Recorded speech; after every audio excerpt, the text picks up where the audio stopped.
Once more, unto the breach, dear friend, once more. Or close the wall up with our English dead. In peace, there's nothing so becomes a man, as modest stillness and humility. But when the blast of war blows in our ears, then imitate the action of the tiger. Skip in the sinew, summon up the blood, disguise fair nature with hard-favored rage. Then lend the eye a terrible aspect. Let pride through the portage of the head, and like the brass cannon let the brow o'erwhelm it. As fearfully as doth the galled rock, or hang and juddy his confounded face. Swilled with the wild and wasteful ocean, now set the teeth and stretch the nostril wide, hold hard the breath and bend up every spirit to its full height. On, you noble English, whose blood is fet from fathers of war-proof. Fathers that, like so many Alexanders, hath in these mornings, till even fought, sheathed their swords for lack of argument. Dishonor not your mothers, now attest that those whom you called fathers did beget you. And you, good yeoman, whose blood is fet from fathers of war-proof, know that you are worth your breeding, which I doubt not. Thou hast not noble luster in your eye. I see you standing like greyhounds in the slips, straining upon the start. The game's afoot, follow your cry, and upon this call cry, God for Harry, England, and St. George!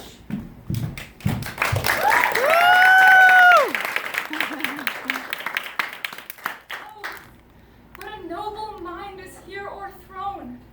The courtiers, scholars, soldiers' eye, tongue, sword, the expectancy and rose of the fair state, the glass of fashion and the mold of form, the observed of all observers, quite down. And I, of ladies most deject and wretched, that sucked the honey of his music vows, now see that noble and most sovereign reason like sweet bells jangle, out of tune and harsh. That unmatched form and feature of blown youth, blasted with ecstasy. Oh, woe is me, to have seen what I have seen, see what I see.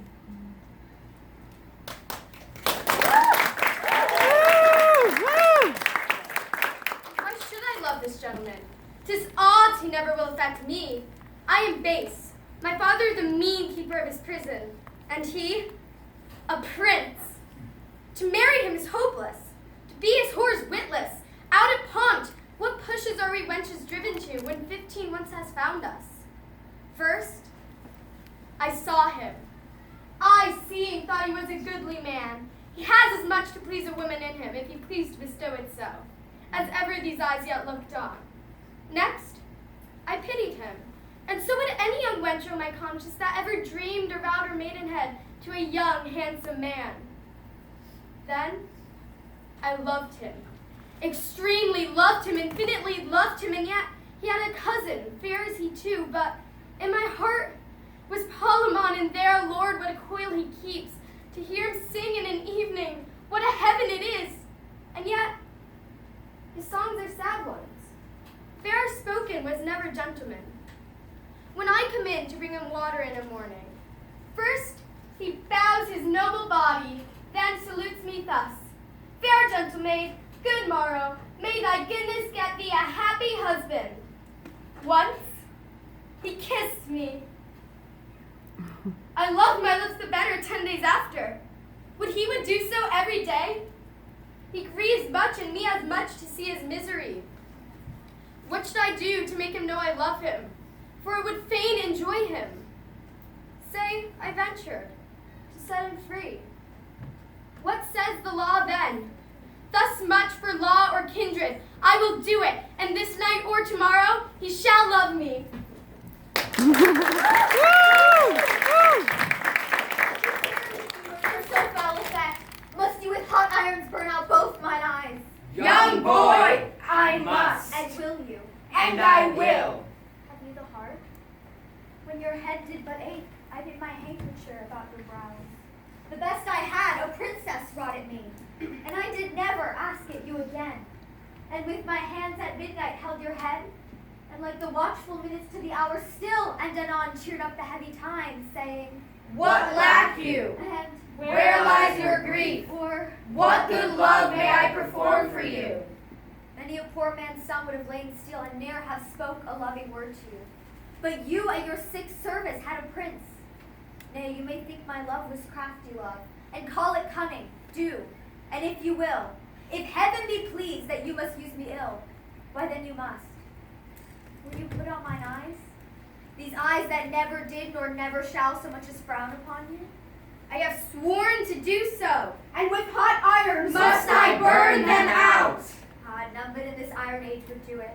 The iron of itself, though heat red hot approaching near these eyes, would drink my tears and quench his fiery indignation, even in the matter of mine innocence.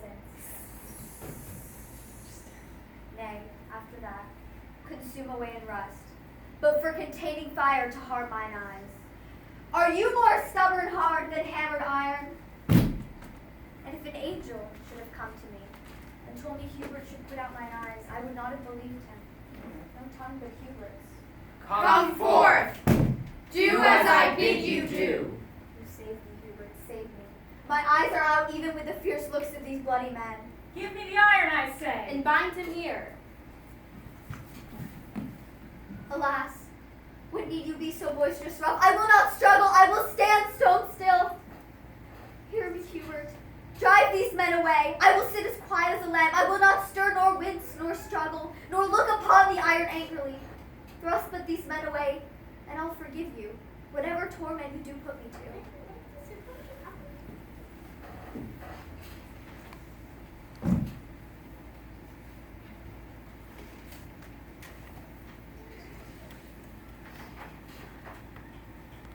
My name is Constance. I was Geoffrey's wife. Young Arthur is my son, and he is lost. I am not mad. I would to heaven I were, for then 'tis like I should forget myself. Oh, if I could, what grief should I forget? Preach some philosophy to make me mad, and thou shalt be canonized, Cardinal, for being not mad but sensible of grief. My reasonable part produces reason, how I may be delivered of these woes, and teaches me to kill or hang myself. I am not mad. If I were, I should forget my son, or madly think a babe of clouts were he. I am not mad. Too well I feel the different plague of each calamity. Bind up your hairs. Yes, that I will. And wherefore will I do it? I tore them from their bonds and cried aloud that these hands could so redeem my son as they have given these hairs their liberty. But now I envy at their liberty and will again commit them to their bonds because my son is a prisoner. And Father Cardinal, I've heard you say that we shall see and know our friends in heaven. If that be true, and I shall see my boy again. For since the birth of Cain, the first male child, to him that did but yesterday suspire, there was not such a gracious creature born. But now will canker sorrow eat my bud, and chase the native beauty from his cheek, and he will look as hollow as a ghost, as dim and meager as an ague's fit.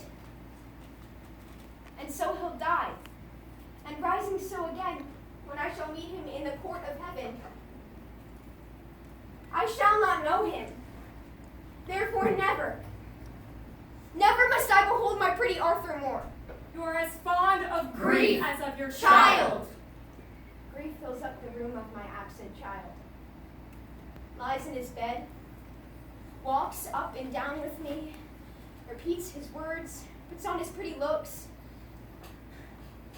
remembers me of all his gracious parts, fills out his vacant garments with his form. Then have I reason to be fond of grief? Fare you well. Had you such a loss as I could give better comfort than you do. I will not keep this form upon my head when there is such disorder in my wit. Oh Lord, my boy, my Arthur, my fair son, my life, my joy, my food, my all the world. comfort and my sorrow's cure.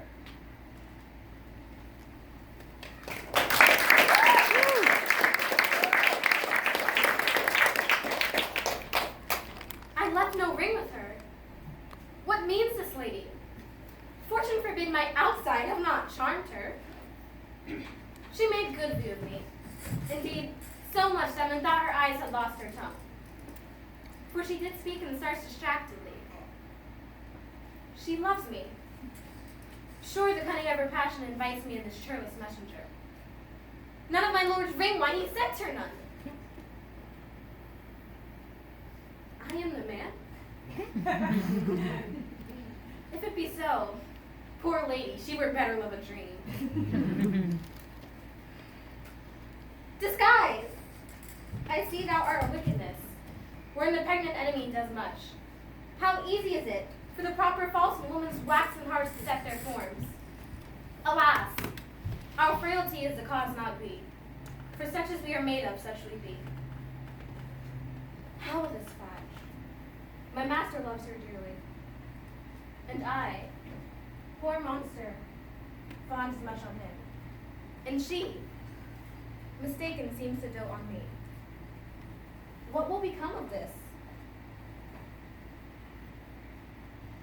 As I am man, my state is desperate for my master's love. As I am woman, now alas today, with thriftless sighs shall poor Lydia breathe. O time, thou must untangle this, not I. It is too hard a knot for me to untie.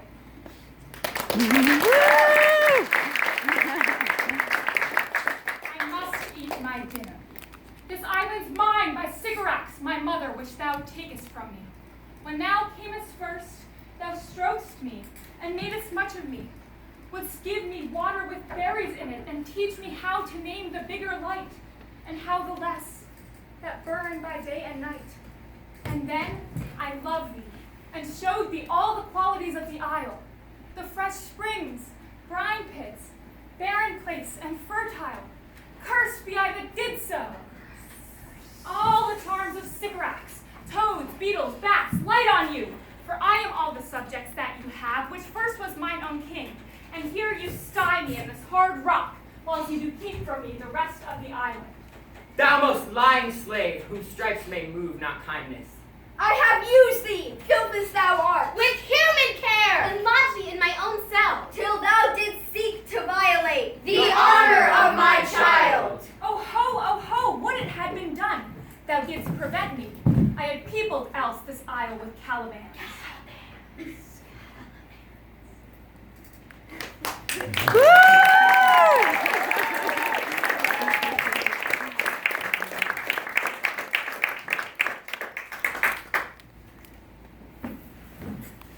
If we shadows have offended, think but this, and all is mended. That you have but slumbered here, while these visions did appear. And this weak and idle theme, no more yielding but a dream. Gentles, do not reprehend. If you pardon, we will mend. And as I am an honest puck, if we have unearned luck, now to escape the serpent's tongue, we will make amends ere long. Else the puck a liar call. So good night unto you all. Friends, and Robin shall restore amends.